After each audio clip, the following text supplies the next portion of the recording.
OBGYN cancers can reach all women. Women who are incredibly attuned with their bodies and women who are ignoring and avoiding their health.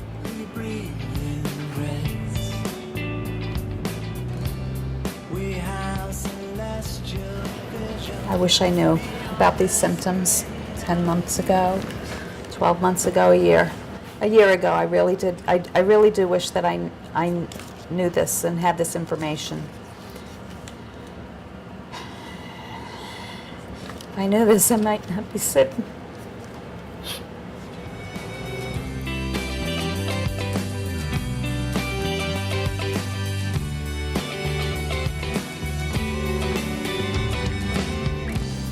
What I think every woman should know, young or old, is I would want them to really understand their bodies, know their anatomy, know how things work normally. So when things are abnormal, they can recognize that early.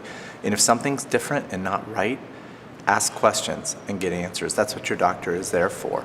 And not even just your doctor, but mom, aunt, sister, community. That's the thing we're trying to encourage. We don't have the diagnostic tests that we need to have for some of these women's cancers. And I want everyone to understand that when you go to the doctor, you're not being tested for everything. You may think you are, but you're not. And that's something that every woman needs to know and take personal responsibility in, and not to ignore her body. For me personally, I was really in shock because I was feeling good. And I shouldn't say I was feeling good. I had stomach discomfort and bloating and symptoms. I didn't know what those symptoms were. You know, do you talk about ovaries, you know, in public? Kind of, you know? All of her cycles, I think. Oh, okay. For ovarian cancer, the problem is that the symptoms of ovarian cancer are the same as symptoms of a lot of other things that we see that are much less serious. So what occurs is that women will go to their doctor with some of these symptoms, and the majority of the time their doctor initially tells them it probably is associated with something much less serious.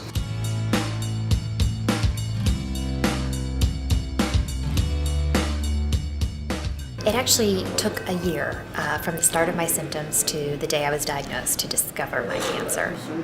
Abnormal bleeding, stomach cramps, bloating, weight gain, weight loss, anything that can be confused with everyday symptoms. The mass was bigger than a basketball that they found inside my stomach, on my ovaries. I'm fighting. And I've been fighting since I found out about it, since 2009. When we catch ovarian cancer early, it's usually because we're lucky or because someone has a lot of pain related to a big mass that's confined to an ovary that prompts evaluation. If something doesn't feel right, ask why.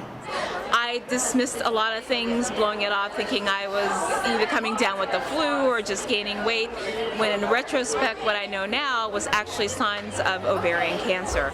You gotta listen to your body, and my body was screaming, it wasn't whispering, and I kept dismissing things.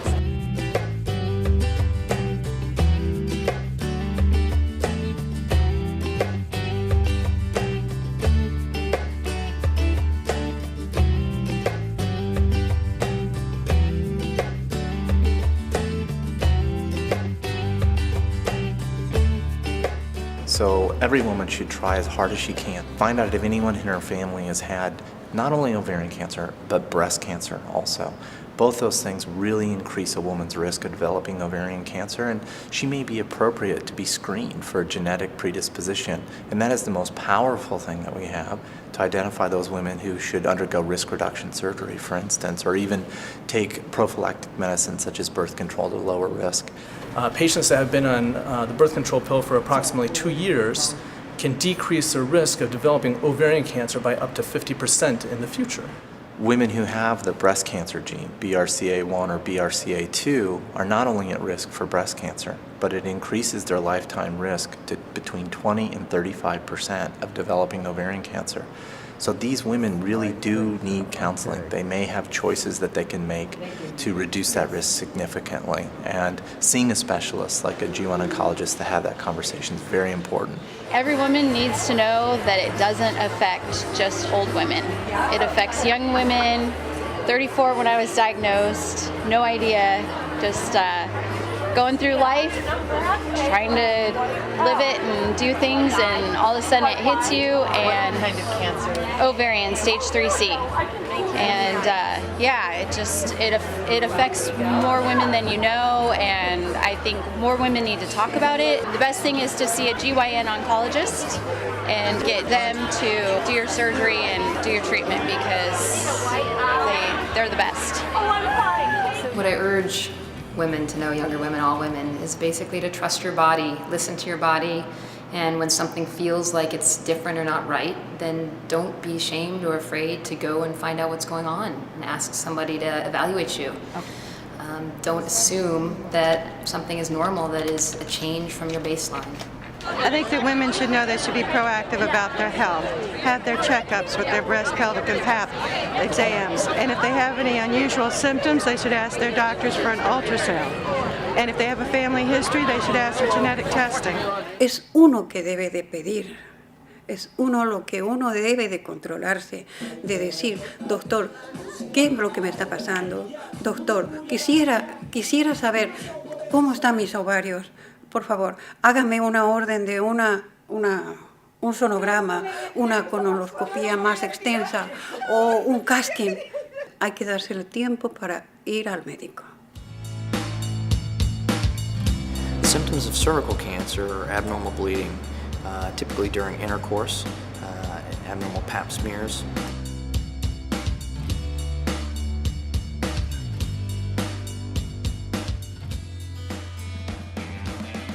Well, I'm a labor and delivery nurse. I would just say get a pap smear. Get your pap smears. Get a pap smear. It is amazing how many advanced cervix cancers can be prevented by just going in and having your pap smears done. I can't stress this enough.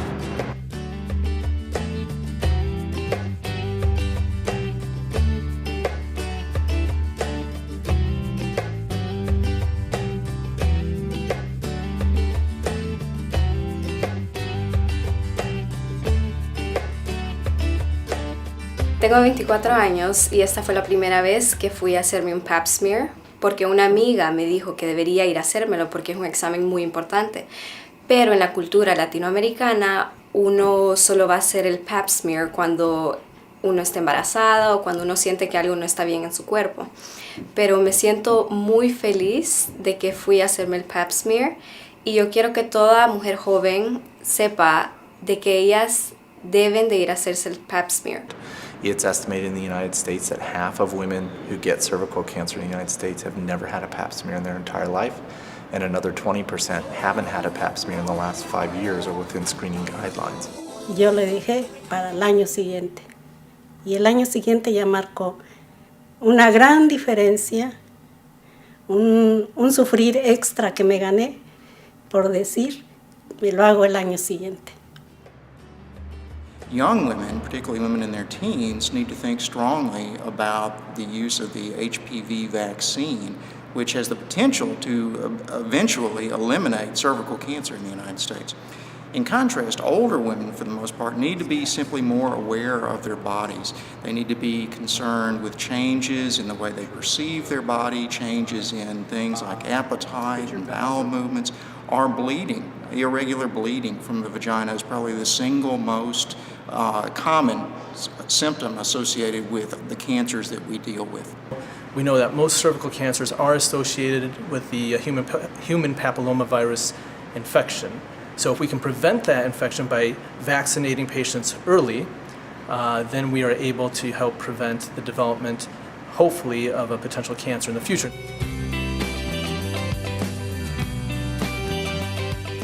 And in most women, that's just an infection that you live with. You have no symptoms. You don't even know it exists. But in some viruses, they have a predisposition to actually change those women's cells forever. And because it's silent until cancer is developed, there are no symptoms. Even early cancer often doesn't have symptoms. The only way to know that the virus is there and doing this is with a pap smear. And that's why pap smears are so incredibly important. Cuando lo hice, le dije a mi mamá de que me fui a hacer el pap smear. Estaba un poquito nerviosa de lo que me iba a decir mi mamá, porque otra vez para nosotros solo se va a hacer en ocasiones de emergencia. Entonces le dije a ella que ella debe de ir a hacerse un pap smear También se lo dije a mi hermana y lo van a ir a hacer, así que me siento muy feliz de haberles compartido esta información a ellas.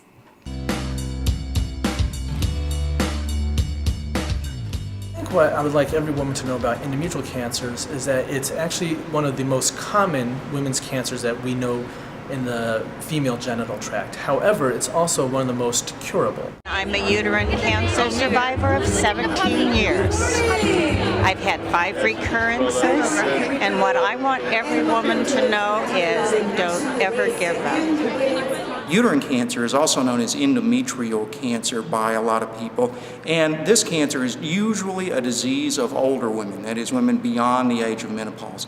Most of the time, the symptoms of this are bleeding, vaginal bleeding that a patient hasn't had in a number of years. The woman who has this needs to get that investigated at all costs. We know that vaginal bleeding after the age of menopause is virtually always associated with some pathology.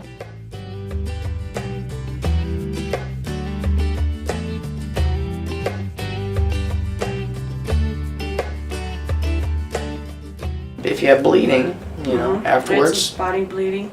I had some discharges that were clear and burnt orange color and several a day. And then I had some mild pain down in my right side and lower pelvic area. So about 5% of women who get uterine cancer are premenopausal, and we do see cases in women in their 20s and 30s. Some of them are associated with rare genetic risks, but those are pretty uncommon. Obesity is the #1 risk factor for developing uterine cancer, and obesity is prevalent in women under the age of 50. So women who don't ovulate regularly, meaning they don't have regular menstrual periods, they go months without a period, then have very heavy periods, or they have more than one period per month, those are warning signs, particularly in heavier women, that she might be at risk for developing uterine cancer. If you're going through that perimenopausal period and you're having strange bleeding, go get checked out. Maybe it's just another period hanging on, maybe it's not. And those are the kind of things that can really save lives. What I want women to know is that if something doesn't feel right with their bodies for 2 weeks or longer, I want them to make an appointment and go to the doctor and demand that doctor do the testing that they think is needed to figure out what is wrong with their bodies. They owe it to themselves and they owe it to their friends and family. No one's comfortable talking about their vagina. No one's, talk about your vagina, no one's comfortable doing that. Talk about an itchy vagina? Hell no. No one wants to say I have an itch in my vagina, So yeah, I think that you also have to be willing to let your guard down and realize, okay, there's something funny about talking about women's private parts, Vaginal cancer is one of the rarest forms of gynecologic cancers. However, it is also very important to know the warning signs and symptoms.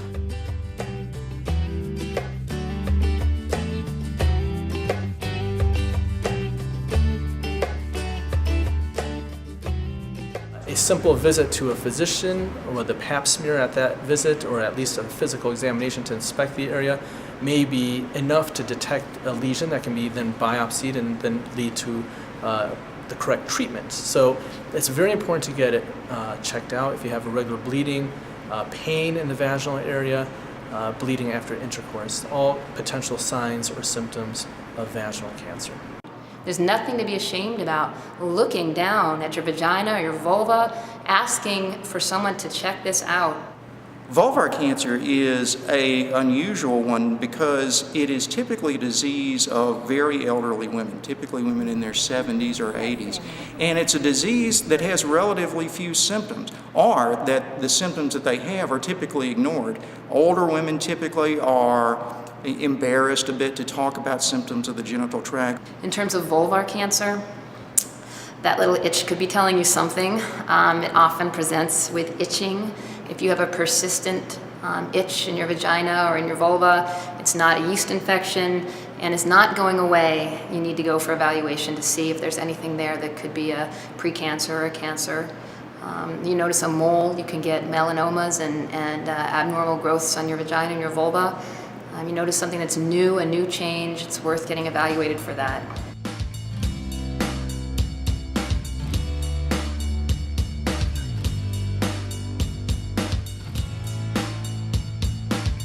It went from 2002 to 2012 for someone really knew what was going on with me. So I've been in pain for 10 years. Don't be afraid to find out what's wrong, because if we can catch it early, we can cure it early. And you can go on and live a beautiful, happy, long life. I had a 3-year-old and a 5.5-year-old when I was diagnosed. And so there's not a whole lot that they remember from before. So as long as I can continue to do the mommy things, they're happy.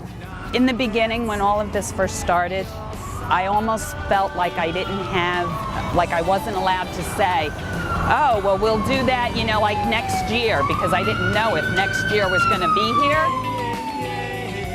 So now, I don't have to feel that way.